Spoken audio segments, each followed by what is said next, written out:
What is going on, my peoples? Welcome back. Welcome back. Thank you so much for joining me today on this marvelous day. I hope everyone is healthy and well, and I hope your day was fulfilled with nothing but positivity. All my new viewers joining us, welcome to the family. Today, I bring to you a highly requested video. Before we jump right into it, I want to give a shout out to The World to Explore. I want to make sure I was saying that right. The World to Explore. We will be checking this video out on their channel today. Original video link will be in the description down below. Today we got 7 free things in the UK that'll cost you in the US. You already know they slap a price tag on anything out here in the States. I'm talking about old public bathrooms. It get wicked. Oh, imagine you sitting there and you gotta pay. That's violating at that point. Now if a kid get door, if I set the bathroom on fire, then what? Then what? You know what I'm saying? That's violating, bro. Yeah, but it don't unlock it till you pay. This is something I just not experienced, but I just learned about this yesterday. It's getting bad out here. They are charging us to use the bathroom in public, like it's at parks and stuff. Who in the hell is walking with money and coins on them at the park to go play sports and basketball and to take a walk and a jog? If they see a bathroom, expect to just walk up in it. We in a public park. We outside. You gotta pay. Now you gotta go back to your car. If I gotta go back to my car, get some money to pay to use the bathroom, I'm going back home and I ain't never come back to this park. This is exactly what's been going on, man. Have you ever wondered what exactly is free in the supposed land of the free? The stark differences between the United States and the United Kingdom when it comes to access to essential services might surprise you. Today, viewers will discover 6 crucial things that people in the UK enjoy without paying a penny, while Americans continue to shell out significant amounts of money for the same services. Before we get into it, don't forget to hit subscribe and turn on notifications so you won't miss any updates from our channel. What's particularly fascinating is how these differences reflect fundamentally different approaches to social welfare and public services. And by the end of this video, you'll understand why these contrasts matter so much in people's everyday lives. The National Health Service stands as perhaps the most iconic example of a public service that exists free at the point of use in the United Kingdom, but requires payment in the United States. Established in 1948, the NHS was founded on the principle that healthcare should be accessible to all without direct charges, funded instead through general taxation. This means residents of the UK can visit general practitioners, access hospital care, undergo surgical procedures, receive maternity services, and much more without ever seeing a bill. The contrast with the American healthcare system couldn't be more dramatic. According to the Kaiser Family Foundation, more than 27 million Americans lacked health insurance as of 2023. Well, why you think? Man, it's mad expensive. You see, at this point, I've literally, I don't know where I gained this mindset from, but, you know, recently, I just started thinking and telling myself, you know what, Strac? You don't get hurt like that. You've never had a broken bone or anything a day in your life. Thank the Lord. What's up with all these random checkups and stuff? I haven't gone to the doctors and like the dentist and stuff like that since. I don't do no random checkups and that. You go take my money, you know, the little co-fee payments you be asking for before and after. No. We're not doing that. We're not doing that. Unless it's needed, you know? I don't got time for that, man. Spending all that money for no reason. It don't make no sense.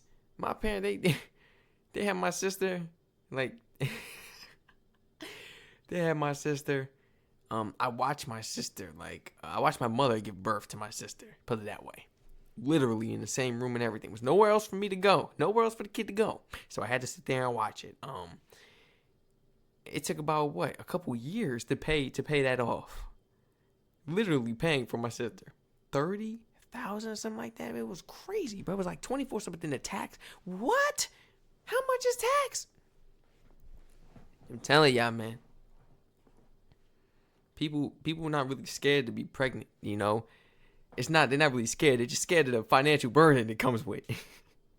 Before the baby come out, we talk about if you got to take the ambulance alone, that's 6 figures.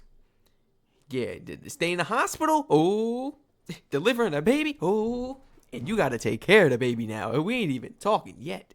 We ain't even talking about their life yet. It's a bunch of nonsense, man. I go on a rant all day about my country when it comes to stuff like this, healthcare. fraternity leave, this, that, man. You look, it say chest pains. It say chest pains right there. You think Strac finna call the ambulance? Nah, I'm thug it out. Chest pains right there on the scene. I'm thug it out. In my head, I'm like, they ain't gonna get here fast enough anyway. We gonna pay all their money. They gonna get here fast enough anyway. And if I go, now my family's stuck in this debt. And they need to save a brother life. They didn't even save my life. And you want all this money still? I'm good. I'm good. Contrast with the American. So if I walk around, hey, do you have health care, sir? No. I'm just waiting for the right moment. I know I shouldn't be thinking like that now because I used to be like, oh, healthcare. I'll get healthcare, guys. I have healthcare right now, and I will always have it, guys. But oh my goodness, what's the point? You know what I'm saying? Like, what's the point in even having it if it ain't really doing nothing? Receive maternity services and much more without ever seeing a bill. The contrast with the American healthcare system couldn't be more dramatic. According to the Kaiser Family Foundation, more than 27 million Americans lacked health insurance as of 2023, with millions more being underinsured. The average annual premium for employer-sponsored family coverage in the United States reached around $23,000 in 2023. Even those fortunate enough to have insurance typically face co-pays, deductibles, and those notorious surprise bills that can arrive months after treatment. Can you believe that calling an ambulance in America requires a financial calculation while you're potentially struggling to breathe? People literally have to decide whether their emergency is emergency enough to justify the expense. That's what I'm telling you. I'm going right there on the spot. If it's my time to go, it's my time to go. Who's to say if this ambulance pick me up? They going to revive me or save my life. By the time they get there, bro, y'all got to hear the stories of how long it be taking them. Y'all got to hear how long the duration be from the hospital to the crib. Let the average person drive it. You should be there. They be taking a sweet time, bro. They want to put their sirens on and haul behind this and that on a normal day. They ain't got nowhere to go. They just abusing authority to cut traffic off and just and then turn their lights off and go. But when it comes to an emergency, bro, y'all not responding fast enough. Y'all not getting there fast enough, bro. I'm not paying all that money. Strac is going on the scene.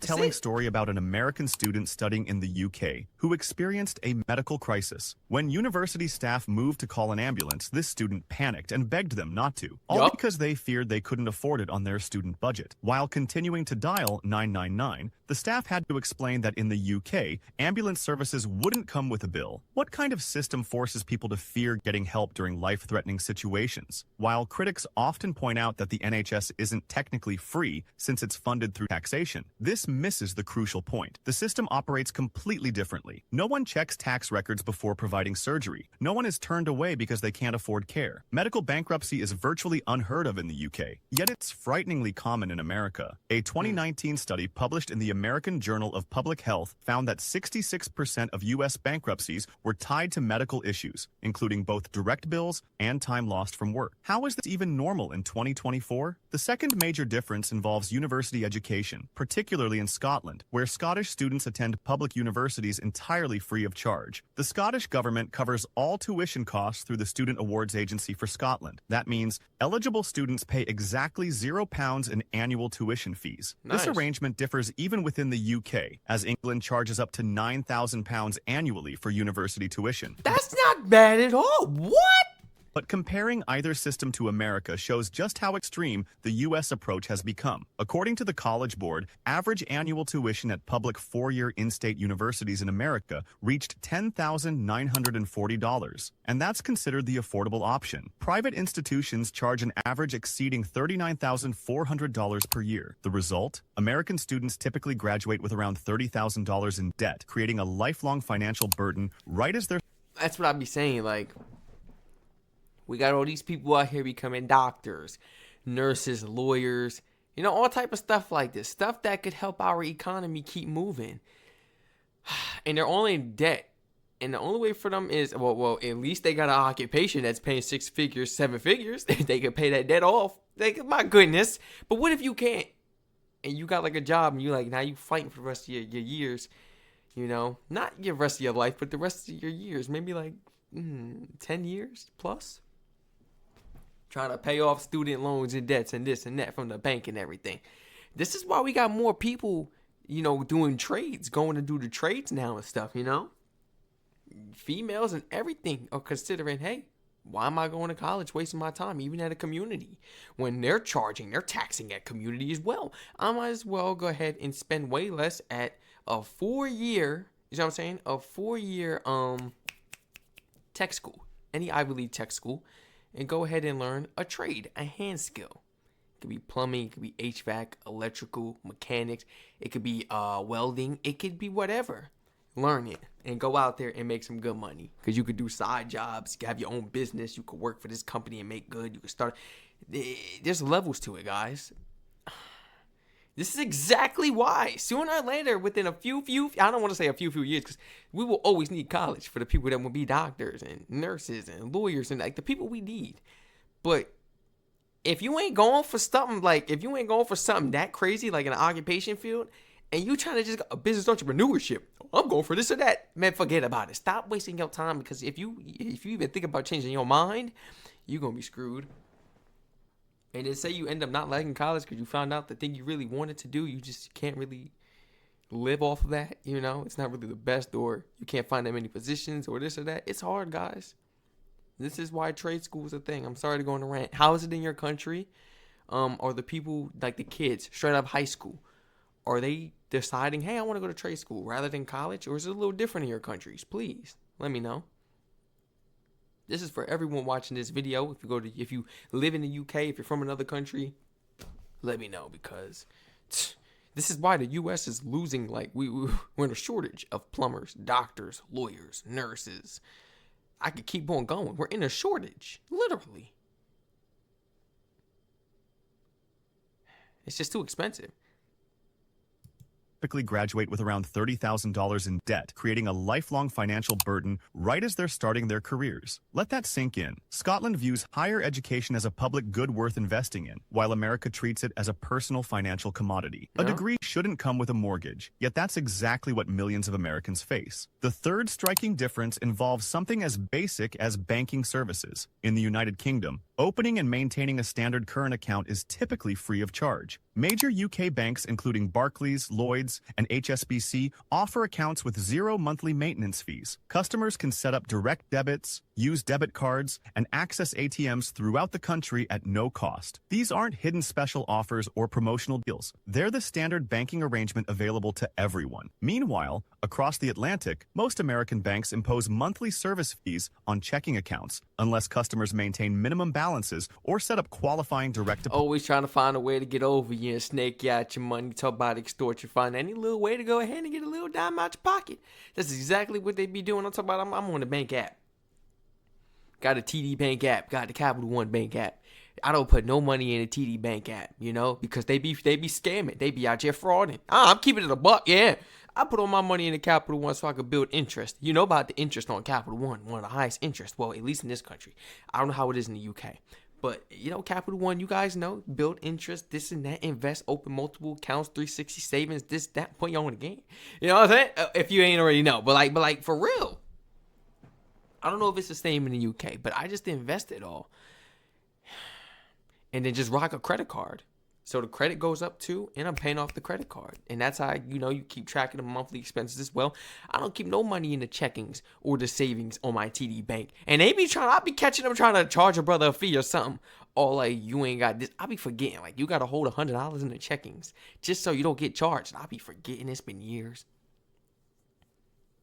I actually just reminded myself. So I got to put $100 in the checkings part.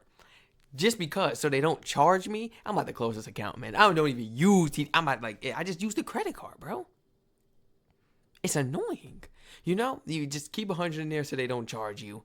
If you wake up and you ain't got 100 in there, they're going to charge $3.99, $7.99, stuff like that. And it don't make no sense. Always looking for a way. And it's not like you're in debt or anything. It's just like standards that come with owning certain accounts with different banks. If you don't have $50 in here, we charge you. TD is $100. That's the standard. We charge you. Is it like that out there in your country as well? Is it like, man, if you got $0, you got $0. What the hell you should put me more in debt for? You know what I'm saying? That's why I keep taking my money out, putting it in Capital One, because it got to the point I'm like, I'm steady calling TD, like, why y'all keep taking money from me? You taking more than I'm spending. You know, it was annoying. Their policies don't make no sense, and that goes for a lot of other banks. It's just how they extort you, and if you keep that money there, it shows that you're still in the system using their banking accounts. It's just a positive for them. It makes their system, their company look good. It shows active users, this and that, once you have that money in there. And once you get to pulling it out, it's an issue. They don't treat you like a loyal customer no more. We're charging you. It's a fee. You didn't have money in it. They be pissing me off. Deposits. According to Bankrate's 2023 study, the average monthly maintenance fee for a non-interest-bearing account in the U.S. was $5.14, Yup. amounting to over $60 annually just to keep money in a bank. Overdraft fees in America remain... That's what's called overdraft fees. Some BS. You know, I'm the overdraft. I'm not, what? You act like I spent a negative amount. It's just $0. I be telling them all the time, I understand. It's just $100 fee, and I be forgetting. I used to be big on it when I just used TD only, wasn't investing. I don't even use TD anymore. I barely open my app. I just do it to pay off the credit card. It's like 0 checkings, 0 savings. It's annoying. Like, I don't keep the money in there. They're trying to fraud somebody. particularly steep, averaging around $30 per transaction. While some U.S. institutions have begun offering fee-free accounts, the industry-wide practice of charging people for basic banking services remains deeply entrenched. How is using your own money not free? It's like they tax Americans just for existing in the financial system. The UK approach clearly prioritizes financial inclusion and accessibility in ways the American system simply doesn't. The fourth major difference involves medication costs, with Scotland, Wales, and Northern Ireland offering completely free prescriptions to residents. These policies were introduced progressively, Wales in 2007, Northern Ireland in 2010, and Scotland in 2011, with the explicit goal of removing barriers to medication adherence and improving public health outcomes. Even in England, where prescriptions aren't entirely free, the cost remains fixed at approximately £9 per item, with broad exemptions for £9 per item? That ain't nothing. children, elderly people, pregnant women, and those managing certain chronic conditions. Man, I helped my grandmother pay off certain bills on the phone and get her medications and stuff when she lost her husband a few months back. And let me tell you something. They didn't want to hear nothing about, oh, you're late for this payment, or this medication costs this much, but I don't have the money, or da-da-da-da-da. They did not care until she mentioned that she just lost her husband. That's why she's back on payments. So they gave her justice, you know.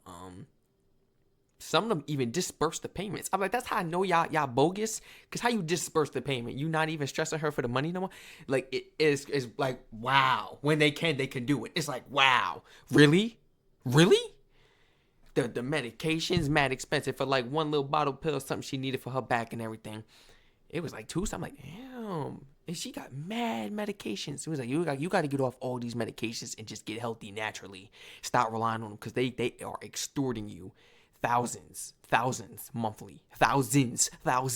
Yes, monthly. And with like the medications, the bills, the coverage on this and that. It's crazy. Until she mentioned, yeah, my husband passed away, then they was like, oh, we're sorry. We can extend it, or we could cheapen it, or we can disperse the pay. Like, different companies. Yeah. Man, y'all are some frauds out here in the U.S., bro. Let me tell you something, boy. Y'all are some con artists. Y'all be scheming on the people. And that's not everybody, but my gosh. It takes for somebody's husband to pass away to show him mercy like that. Because you should see how they was talking on the phone. Basically like, yo, what my money did, or this cost that, man. We can't do anything about it. Until she mentioned that, then you can. It's like, it blows my mind. It's just really like... situation couldn't be more different in America. Prescription costs in the U.S. are wildly variable and often astronomical. The Commonwealth Fund reported that in 2022, the United States had the highest per capita pharmaceutical spending worldwide, with the average person paying over $1,200 annually for prescription medications. The price of insulin has become particularly infamous. While a vial costs about £25 in the United Kingdom, Americans might pay up to $300 for the exact same product. Just trying to stay alive should shouldn't bankrupt you. But that's exactly what happens to many Americans who need ongoing medications. The UK system reflects a public health approach, prioritizing access to necessary treatments, while the American model remains market-driven with pharmaceutical companies wielding enormous influence over pricing. Cultural access represents the fifth area where the UK provides free resources that Americans typically pay for. Major national museums across the United Kingdom, including the British Museum, National Gallery, Natural History Museum, Museum of Scotland, and dozens more, offer free general admission to their permanent collections. While they may suggest donations or charge for special exhibitions, the core cultural treasures remain open to everyone regardless of economic status. So why these little ad things keep popping up so Contrast quick like this. Is that just this video? That has never happened to me before. That is like weird. But like like they be charging us, taxing us for our education out here. You want to go to aquarium, museum, the zoo, any like art galleries or this or that and learn, learn about history. They charge you for all the tours and everything. Yeah, they're gonna tax you for everything. It's just so relieving knowing that you guys don't even, tax people for this. If you want to learn and educate yourself, do it for free. Here you go. It's bigger than just the money. It's about educating our people, walking around with the knowledge, knowing about your country. That's more. Shouldn't you take more pride in the people, the locals and the citizens knowing more about your country than just scheming them out their money? Being the richest of the richest, you can have pride about your country because there's countries like, where people don't even know about their country or the history, this and that. Like, bro, y'all got pride, man. Y'all stand on things that matter out here. It's just a dollar. Don't let nobody trick you out here, boy. It's about that dollar. Ain't nobody your friend either. With America's leading cultural institutions. The Museum of Modern Art in New York charges $25 admission. The Field Museum in Chicago demands $30 per adult, and similar fees apply at most major museums nationwide. Some American museums occasionally offer free days, but these represent more like 50 now. Major museums nationwide. Some American museums occasionally offer free days, but these represent exceptions rather than the standard policy. Why should curiosity come with a cover charge? The UK approach recognizes cultural heritage as belonging to everyone, while America has largely commodified access to its artistic and historical collections. Putting a price on history effectively creates knowledge gatekeeping based on economic status. The sixth and final difference involves access to nature through national parks. The United Kingdom's 15 national parks, including the Lake District and Snowdonia, remain open to the public completely free of charge. While visitors might encounter parking or specific facility fees, there's no general admission charge whatsoever. People can simply enter and enjoy these protected natural landscapes. This policy fundamentally reflects the belief that nature should remain freely accessible to everyone, regardless of economic status. The United States boasts an undeniably magnificent national park system, but access typically comes with significant costs. As of 2024, entrance to iconic parks like Yosemite, Yellowstone, and Grand Canyon. Like Yosemite, Yellowstone, Grand Canyon. Cool, charge me. Charge me. Stuff like that, I don't care. Charge me. But I watch it be free. Cost approximately $35 per vehicle.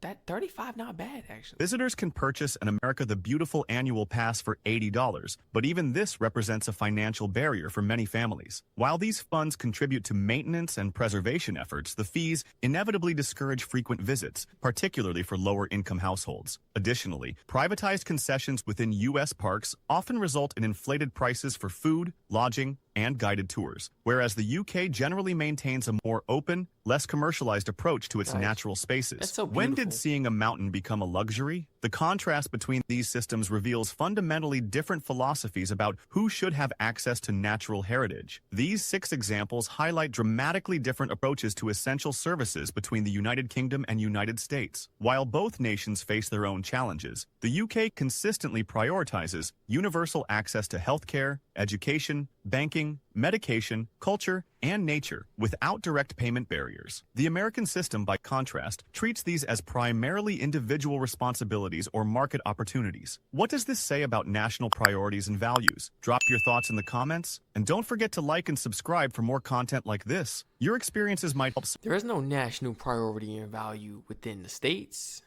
It's more so just about the dollar. Take pride in that dollar. And it literally shows. The people are struggling because they're just behind in everything.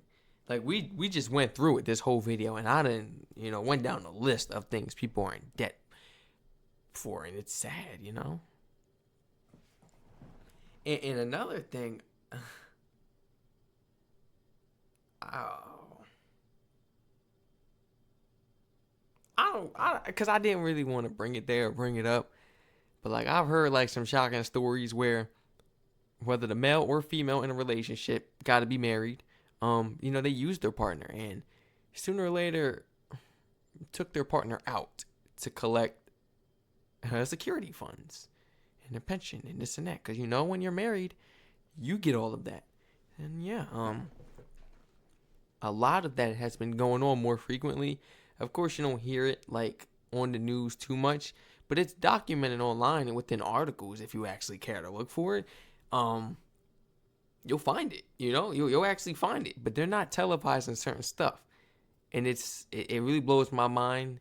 Like the updates I get and like the certain pages and article pages I follow, and it's just the stuff that goes on. It's like, wow. And this is all because of the place we live. It's about survival at this point. You gotta survive, And half these relationships out here in the U.S. don't be based off of love. It's business. Rent by $1,800 a month, 2 bands, 3 bands, $3,300 for a nice townhouse, 2-car garage or something. If you ain't making that type of money monthly, you need 2 people, 3 people, 4 people living with you. And that's how it be. Houses be packed up or the relationship be going horrible, but it's affordable. You see what I'm saying? And it sucks. Welcome to the U.S.